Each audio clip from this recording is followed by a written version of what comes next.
Hello. Welcome back to Underrated Movies. I'm your guy. I am your man. Well, I wouldn't say that. Elton Henry, and today I'd like to talk to you about another film that I think is severely underrated. And, whoa, what year is it? 2012. Okay, this movie's 12 years old now.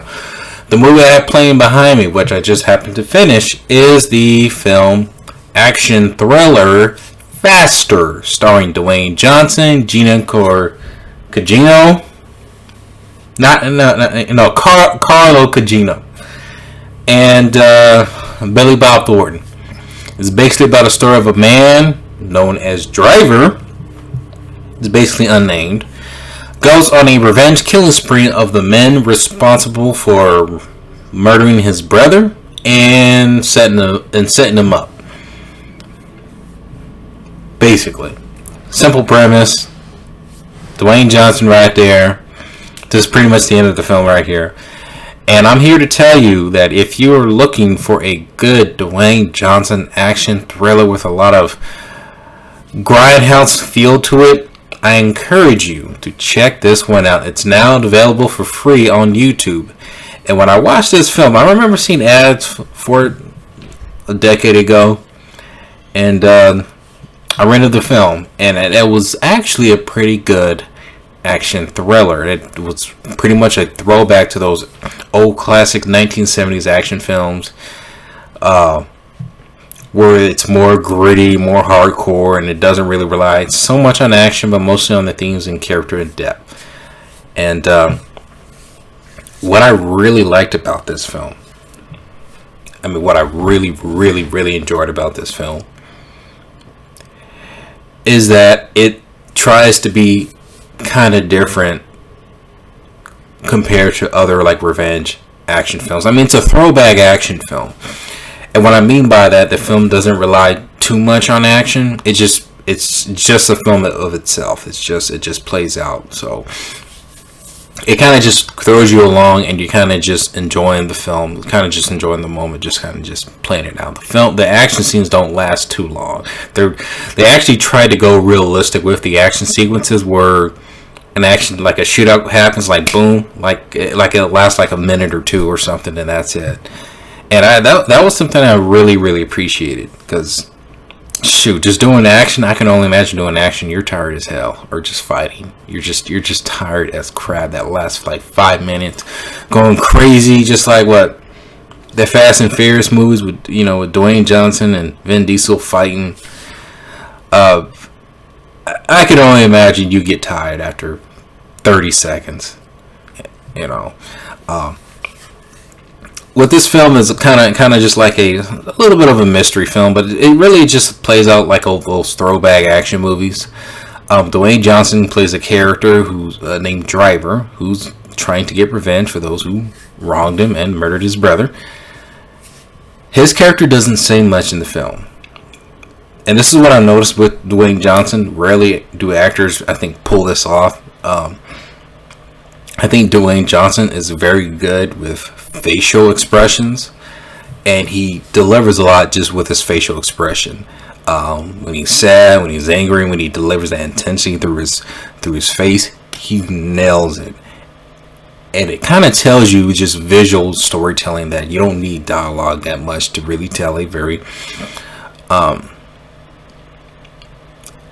of good story, or just character depth. There's some things that were explained in flashbacks, don't get me wrong, but just the way that Dwayne Johnson delivers his performance through but just his facial expression, I was amazed with it, especially for an action film. The only film I can think of that relates kind of like that is Drive, and this film and Drive are kind of similar, where you have both protagonists that don't really say too much. This film came out before Drive. Dwayne Johnson with his performance in here was phenomenal. Like, the guy doesn't need to say really anything to give out a good performance. Billy Bob Thornton plays a very unique, and this is a twist, but I'm gonna go ahead and spoil it already. The guy is a villain. He's the main protagonist. Actually, not protagonist, antagonist in the film. And the way he portrays this villain is probably one of the most sympathetic, I wouldn't say relatable, but understanding villains I've seen in any film. And what I mean by that, he's basically a guy who's done some bad things, and trust me, he's done some bad things, but in a way to where he's like struggling personally in his life. And when the film shows you what's really going on with him, you kind of understand the guy's situation. The guy is a druggie. He's not really well respected at his job. His wife hates him. They're separated. The guy is basically torturing himself with guilt and just in despair when he's given this opportunity to kind of, I guess, clear up his mistakes he's made in the past. He does all he can to basically hunt down Dwayne Johnson. Unfortunately, that's a spoiler alert for revealing the twist in the film. And he was pretty good in here. But you're not supposed to know he's the villain until like later in the film. So unfortunately, sorry, that was a little spoiler.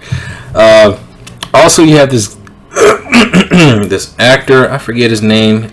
He was in the film The Invisible Man, the remake that came out like almost 2 years ago, where he plays a hitman, basically going after Dwayne Johnson. He plays a very interesting character as well. He's a hitman who's going to be married with this other girl, and I think she's also a hitman too, because there's I think she's a hitman too. Later in the film, where he kind of, when you learn more about it, you have this guy. He has his own kind of routine. For some reason, he wants to collect $1. You see that the guy's made progress with his life. He's rich. Maybe he's some sort of entrepreneur, but he's also a hitman. Basically, doing hits for $1, which is interesting. It's like a hobby of his. It's interesting, and the guy has some very, I guess, I wouldn't say just issues. We all got issues, but he really has like just issues to where like he feels like he has to compete every single time and tries to get better. And you see the guy struggle. It's hard for him to kind of give up that competitiveness that he's built himself to kind of go to kind of go after in his life, to go after, try to be the best, trying to compete against every target that he has, from what I'm understanding from this character. And when he deals with Dwayne Johnson's character, I mean, this guy goes obsessive hardcore, like on meds, like just addicted to try to outsmart and outbeat Dwayne Johnson. And how the film ended was I thought it ended very well, to be honest. The ending didn't feel over dramatic. It didn't feel like too much of a happy ending, but it concluded on a very satisfying note. However, there is and this is what I hate. When you advertise scenes in the trailer and they're not in the film, there is a alternate ending to this film. And I'll spoil the alternate ending. Yeah, you can actually watch it, available on YouTube, where after he defeats Billy Bob Thornton's character, Dwayne Johnson, he drives on the road. But you also see the hitman guy on the road about to text, is actually about to call his wife. And when he catches an eye view mirror of Dwayne Johnson, he gets in that mode like, I gotta beat this guy. I gotta go after this guy. So he turns around. Dwayne Johnson catches onto that, and they both start loading up their weapons. It's a tight action scene. I loved it, and I wish they didn't cut it from the film, but I kind of understand why they cut it. And they basically play chicken. So they just driving straight right into one another, start shooting each other. It was intense. I'm like, holy crap! It's actually one of my favorite action scenes I've seen. But unfortunately, they cut it. And after they kind of collide, Dwayne Johnson's car runs over the hitman guy, and his car gets totaled, and they both survive it, and they crawling down, they get back into their chicken phase, and they shoot each other.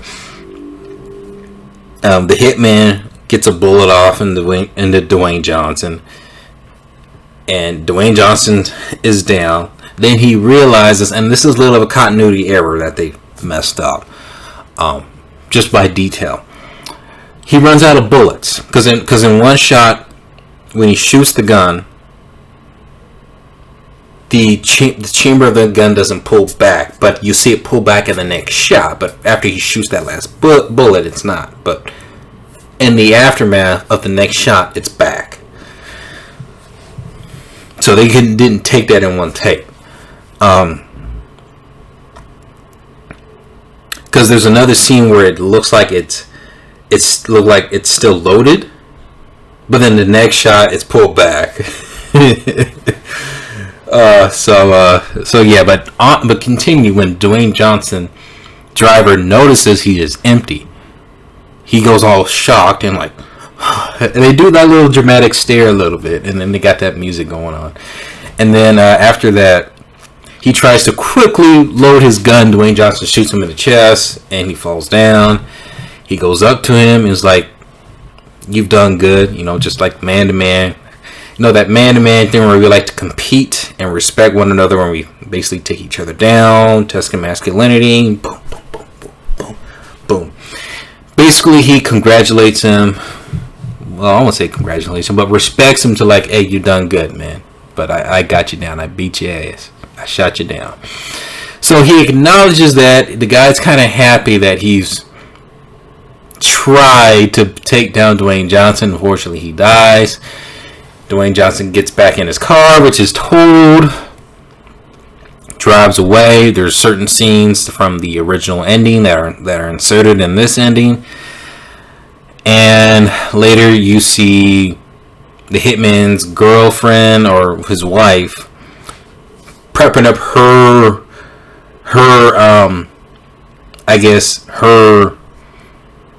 turn to try to go after Dwayne Johnson, because I bet she got the word or news that he died.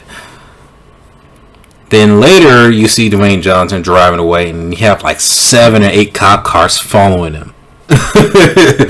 And he looks back at it and he gets his gun ready. He's like, all right, let's go. And he drives off into this car chase scene. The camera pans back and it says the end, which was a very riveting ending.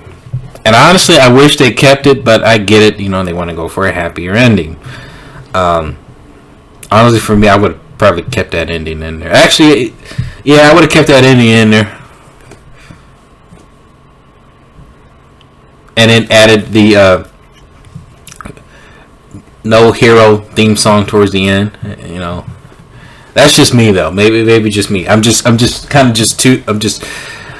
over the idea that studios have to force a happy ending to every movie that they have to do. I just don't buy it. I actually like the alternate ending a lot better than this one. But this ending was good. But alternate ending was still better. But yeah, this film is available for free, and it's newly for free on YouTube. Please check it out for those who haven't seen it. I think this is one of Dwayne Johnson's most underrated and best films. One of his best action films. And it's one of those action films that, again, that doesn't exaggerate a lot on the action. I mean, the budget's very low. I think it was like $25 million, which is still a lot of money. But they didn't over-exaggerate on the action. And I liked it. It was quick, simple, straight to the point, and it needed to do, especially for a film that tries to just imitate those old classic noir action thrillers back in the 70s. So this is a good film. I highly recommend it. Please check it out. If you have seen it, let me know in the comments that you have seen it. Like, subscribe, follow my Instagram. And what is your favorite underrated movie?